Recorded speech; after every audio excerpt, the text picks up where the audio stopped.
तो आइए students start करते हैं अपनी आज की क्लास, जिसमें हम आगे बढ़ाएंगे इंग्लिश ग्रामर का टॉपिक पार्ट्स ऑफ स्पीच।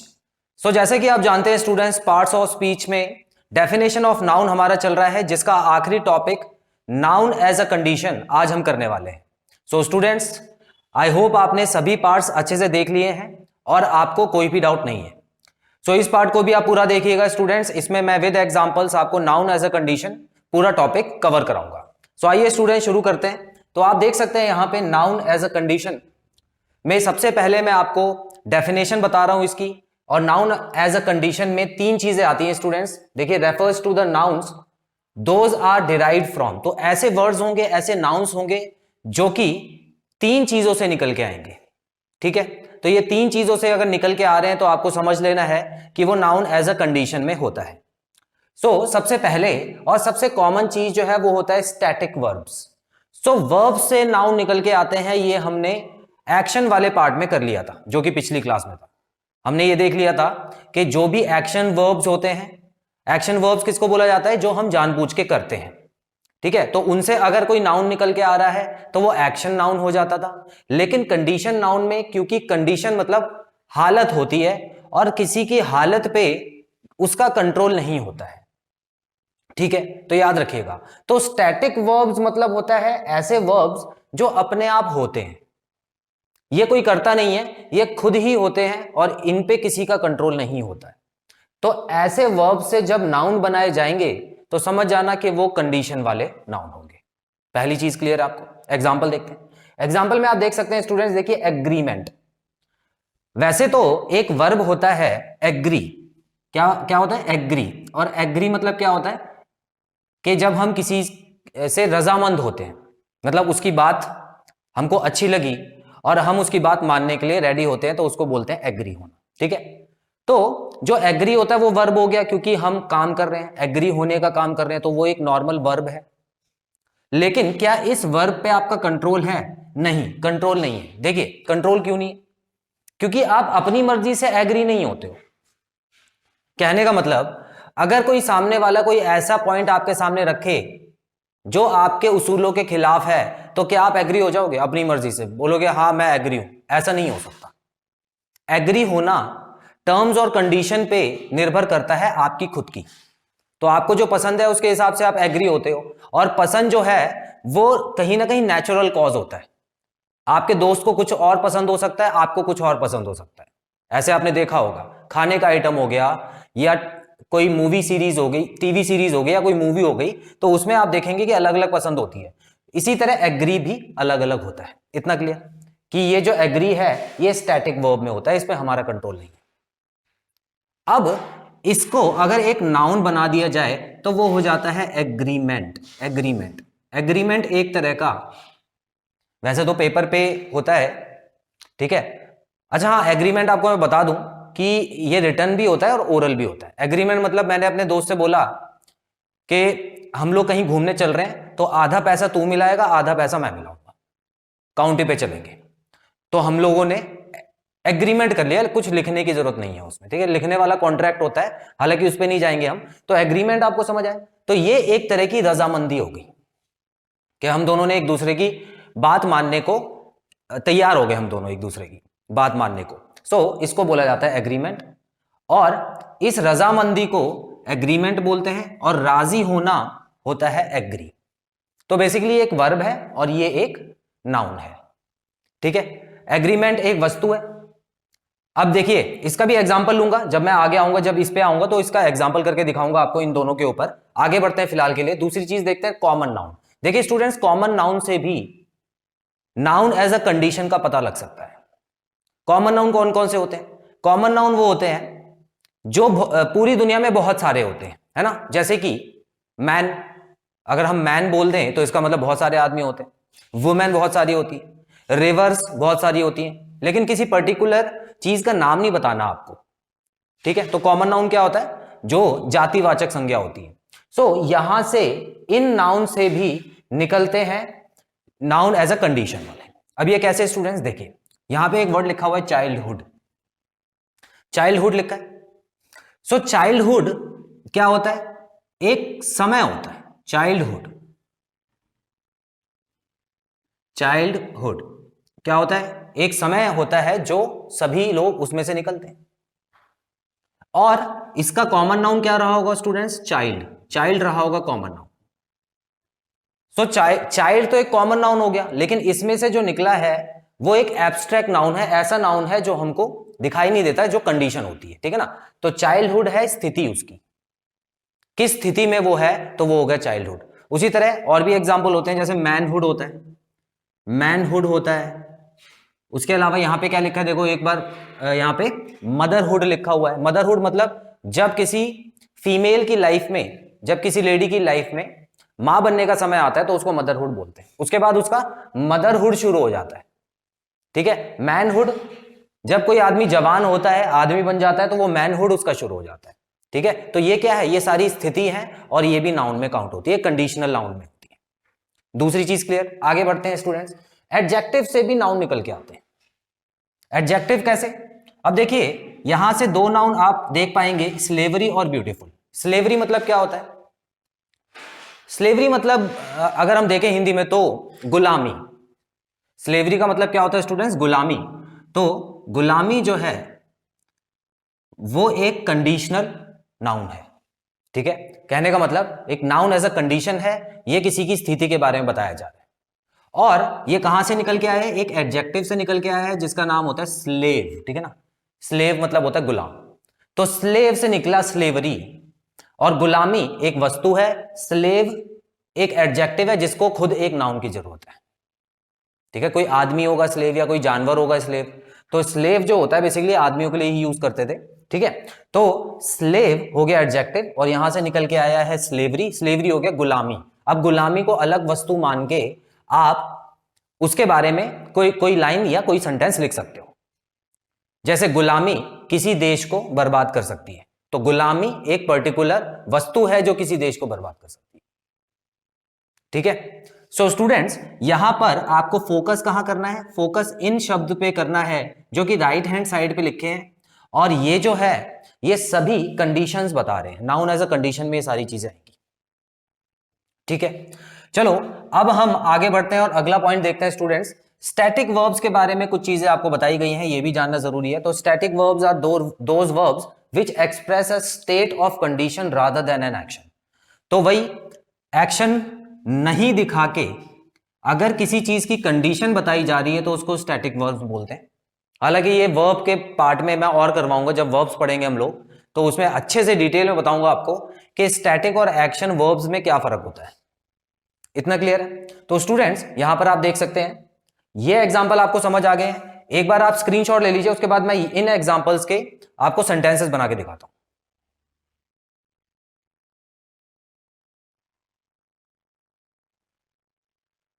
तो आइए स्टूडेंट्स कुछ और एग्जांपल्स देख लेते हैं। तो सबसे पहले यहां पे मैंने कुछ स्टैटिक वर्ब्स लिखे हुए हैं, ठीक है, और यहां पे उनसे बने नाउन्स लिखे। तो इसमें मैं आपको हिंदी में भी बताऊंगा और उसके ऊपर सेंटेंस भी बताऊंगा। सो स्टूडेंट्स यहां पर आप देख सकते हैं सबसे पहले वर्ब्स में आ रहा है स्मेल। स्मेल, स्मेल एक वर्ब भी होता है, स्मेल एक नाउन भी होता है। कैसे? देखिए अगर एग्जाम्पल के तौर पे ले, और स्टैटिक होता है, स्टैटिक मतलब इस पे आपका कंट्रोल नहीं होता। अब जैसे आप कोई चीज, देखिए स्मेल और स्निफ दो चीजें होती हैं, आपको मैं बता दूं, स्मेल और स्निफ, ठीक है ना। स्मेल होता है जब आप पे कंट्रोल नहीं है उस चीज का, स्निफ होता है जानबूझ के आप उस चीज को सूंघने की कोशिश कर रहे हैं, ठीक है ना। तो ये स्मेल जो है इस पे कंट्रोल नहीं है। सो अब इस पे अगर हम एग्जांपल देखें तो जैसे मान लेते हैं आप कहीं बैठे हुए हैं तो आपको किसी चीज की स्मेल आ रही है, तो स्मेल आना हो गया, एक काम हो रहा है ना वहां पे, तो आपके नाक में वो जा रही है तो एक काम हो रहा है, आप उसको, आपको सूंघना पड़ रहा है उसको, भले ही आप सूंघना नहीं चाहते हो, लेकिन क्योंकि आपको वहां बैठना जरूरी भी है तो इसलिए सूंघना पड़ रहा, ठीक है। तो इसलिए उसको बोलते हैं स्मेल, वो एक वर्ब हो गया, ठीक है। और ये जो स्मेल होता है स्टूडेंट्स, ये होती है किसी चीज की सुगंध, ठीक है। तो ये तो होता है मान लेते हैं सुगंध लेना या आना, ठीक है, ये तो एक काम होता है, और ये होती है सिर्फ और सिर्फ सुगंध, ठीक है। अब इन दोनों में सेंटेंस बनाते हैं, देखते हैं। तो हम बोल सकते हैं दिस फ्लावर इज स्मेलिंग या smells good. This flower smells good, तो इसका मतलब है कि यहां पर आपको जो स्मेल्स यहां पे लिखा हुआ है, तो इसका मतलब ये एक वर्ब है। ठीक है, यहां पर तो ये वर्ब हो गया। अब यहां पे अगर मैं नाउन के हिसाब से बात करूं तो हम बात कर सकते हैं कि smell of chloroform, smell of chloroform can harm you, can harm you. यहां पे जो स्मेल है ना वो एक नाउन है। फर्क बताता हूं, देखिए इस फ्लावर की, इस फूल की जो सुगंध आ रही है वो अच्छी होती है, मतलब इसकी सुगंध जो है वो अच्छी है, ये फ्लावर अच्छी सुगंध देता है, तो इसका मतलब यहां पर एक काम हो रहा है। लेकिन यहां पर काम नहीं हो रहा। स्मेल ऑफ क्लोरोफॉर्म, मतलब क्लोरोफॉर्म की जो स्मेल है, एक चीज है जो कि क्लोरोफॉर्म के पास है और वो आपको नुकसान पहुंचा सकती है। आगे बढ़ते हैं, ठीक है। तो ये वाला एग्जांपल आपको ये समझ लेना स्टूडेंट्स, यहां पर देखिए पहचान क्या है इसकी, यहां पर आपको कभी भी आईएनजी नहीं देखने को मिलेगा और ना ही एस या ईएस देखने को मिलेगा। ठीक है, यहां पर हमेशा स्मेल की जगह स्मेल ही लिखा जाएगा, चाहे पीछे कोई भी पर्सन क्यों ना हो। और यहां पर आपको स्मेल्स भी देखने को मिल सकता है और भी वर्ब की फॉर्म्स देखने को मिल सकती है। आगे बढ़ते हैं, चलिए। स्लीप और स्लीप, अब यहां पर अगर हम देखें तो ये स्लीप होता है सोना। ठीक है, क्या होता है जब हम सोने की प्रक्रिया कर रहे होते हैं। अच्छा, स्लीप को स्टैटिक में क्यों डाला हुआ है स्टूडेंट्स? स्टैटिक में इसलिए डाला हुआ है क्योंकि इस पे भी आपका कंट्रोल नहीं होता। ठीक है, स्लीप जो होता है, ही इज स्लीपिंग, वैसे हम बोलते हैं ही इज स्लीपिंग, लेकिन ग्रामर के हिसाब से ये 100% सही नहीं है। ठीक है, तो क्यों सही नहीं है? क्योंकि जो स्लीपिंग हो रहा है, मतलब जो ये काम हो रहा है, इस पे सामने वाले का कंट्रोल नहीं है। जो आप बोल रहे हो he is sleeping, he is taking a rest, ये बोल सकते हो, ये ज्यादा बेटर है। ठीक है स्टूडेंट्स, हालांकि ये हायर लेवल की जो, जब आप इंग्लिश लैंग्वेज के बारे में जानोगे तो उसमें आपको समझ आएगा। बेसिकली मैं वापस आता हूं यहां पे स्लीप, जैसे कि हम बोल देते हैं आउल, आउल स्लीप्स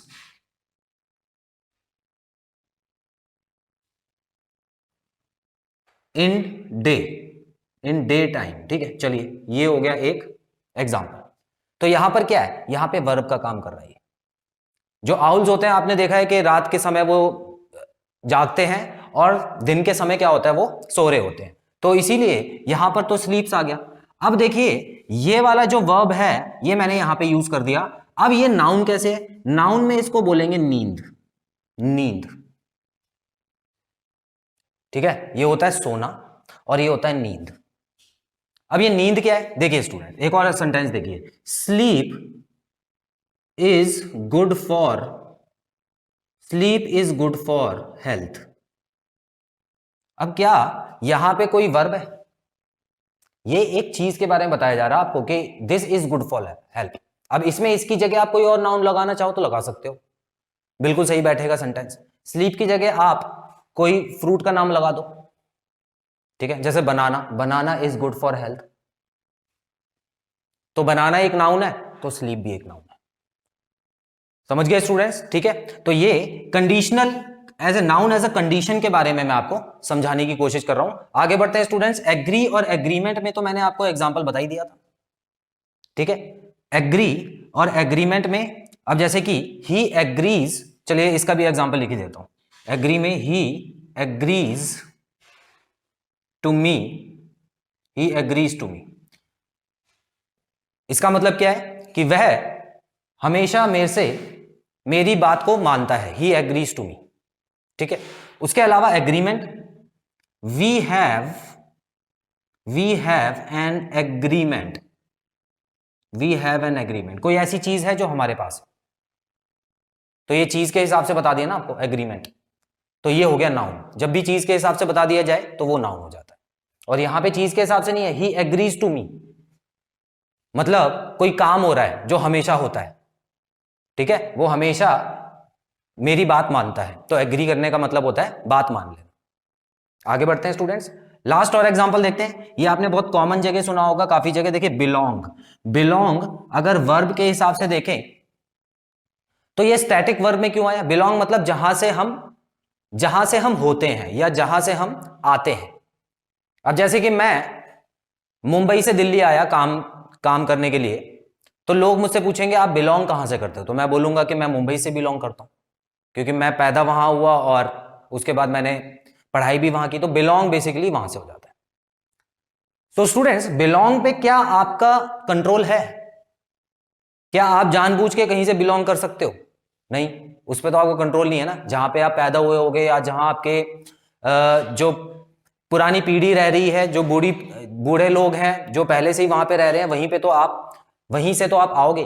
तो स्टूडेंट्स, यहां पर बिलोंग पे भी आपका कंट्रोल नहीं है, तो बेसिकली ये भी स्टैटिक वर्ब में आ जाता है। एग्जांपल देख लेते हैं स्टूडेंट्स। यहां पर आप देख सकते हैं एग्जांपल में, जैसे दिस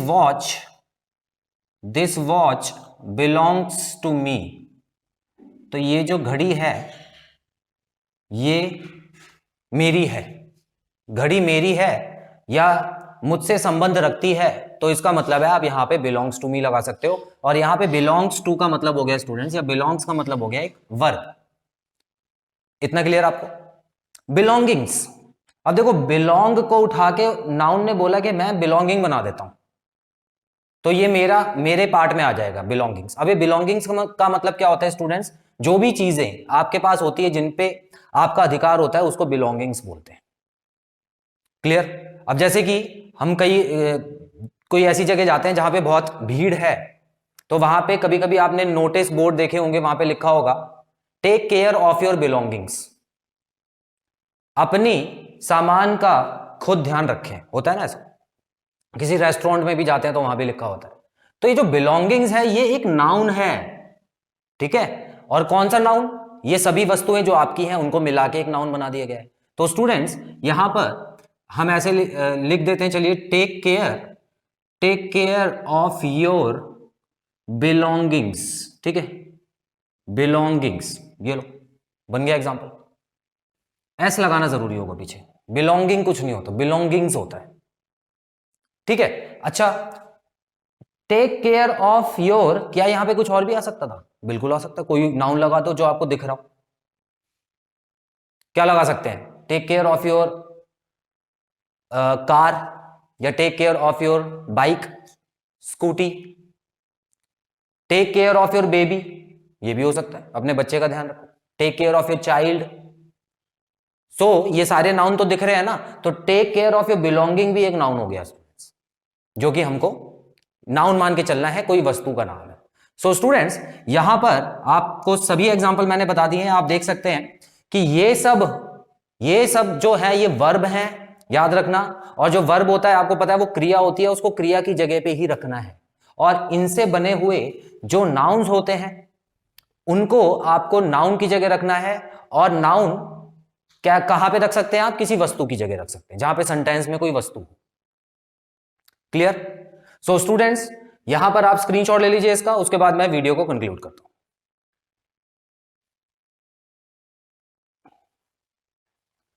सो स्टूडेंट्स, यहां पे खत्म होता है इंग्लिश ग्रामर का ये part. I hope noun as a condition आपको अच्छे से समझ आया और कोई भी डाउट नहीं है। हम इससे भी ज्यादा एग्जांपल्स करेंगे जब नाउन के प्रैक्टिस क्वेश्चन करेंगे, उसमें आपको और डिटेल में सारी चीजें समझाई जाएगी। सो स्टूडेंट्स, बहुत जल्द मिलते हैं अपने अगली क्लास में। Till then, take very good care of yourselves. Have a nice time. God bless you. Bye bye.